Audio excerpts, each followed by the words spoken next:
A new Business Buzz episode premieres tomorrow on 9 News Plus, and once again, it tackles some of the biggest business topics that could affect you and our economy.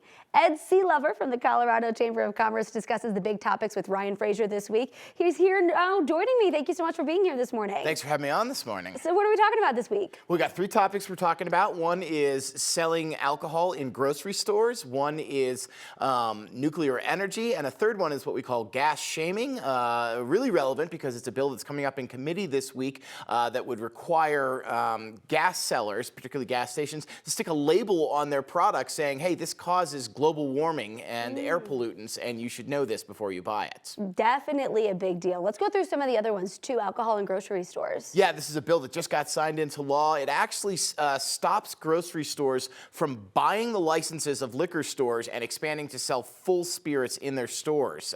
This has been a multi-year fight, and we talk about why it's a big deal to both the grocery stores and the liquor stores. Yeah, and this is something that we've been covering here on 9 News for a while as well. And that second one.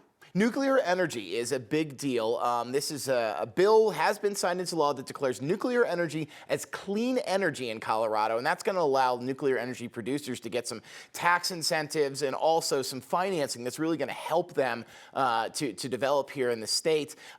Meanwhile, a bill is still going through that would add nuclear energy to the list of workforce development courses and really help people get trained to work in the nuclear energy industry. And I love that you guys just really break these down into really digestible things for everybody to understand, because it's a lot. It is, and it's hard sometimes for people to realize exactly what is going on at the legislature means to their daily lives. So we try to tell you, hey, this is how it's going to affect your buying habits, it's how it's going to affect your heating bills, everything that goes into that. Yeah, we actually have a clip from this week's episode. Let's take a listen. Give us a little breakdown, if you will, of the pros and cons viewpoints that you're hearing from both the business communities and the advocates for this. Well, the advocates say, look, we need to highlight more what this is doing. The people have for so long gone and pumped gas into their cars that they haven't, or that they've gone and they've bought gas for stoves or whatever it is you're buying gas for, and they haven't thought about what it does. This is our way of just saying, hey, you can do this, but we want you to know that as we see polls show more and more people are concerned about global warming, carbon emissions, that this is something that contributes to it. Businesses are saying, wait, what? And how, first of all, how are you picking this out? You know, when are we going to start seeing labels on the cheeseburgers that you get served?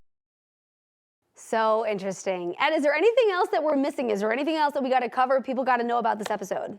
Just tune in and we're going to try to break this down for you. I think the nuclear energy question is a particular one where people are saying, wait, are we really paying people to build nuclear energy? And we explain, no, but they're going to be able to be in line for some things like financing and definitions that could lead to the development of nuclear energy here in this state. And I think that's a topic that people are going to discuss in depth on what it means for this state. Well, Ed, certainly do not want to miss it. Thank you so much for joining us this morning. Just a reminder, you can catch that tomorrow at 2:10 p.m., but it's also on Tuesdays, Thursdays, and Fridays. Ed Sealover, thank you again. Thanks for having me on.